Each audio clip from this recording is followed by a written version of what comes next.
আজ আমি আমার 40 মিলিয়ন সাবস্ক্রাইবারকে দিতে চলেছি এই সমস্ত 40টা কার। এটা একটা পর্স, একটা ক্রাইসলার আর একটা টেসলা, যাতে 40 মিলিয়নের র‍্যাপ লাগানো আছে, আর এমনকি একটা স্পঞ্জ বব কারও। এটা আমি নিজে পছন্দ করেছি।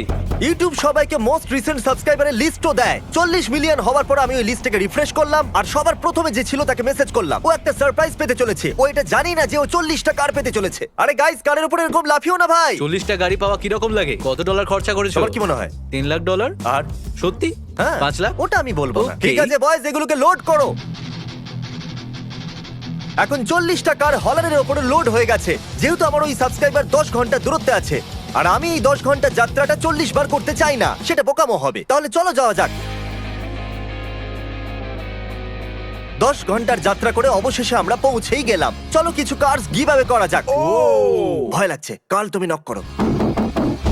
হেই, তাহলে তুমি লু। হ্যাঁ, কেমন আছো? তোমার কি মনে হয়েছিল আমরা আসবো?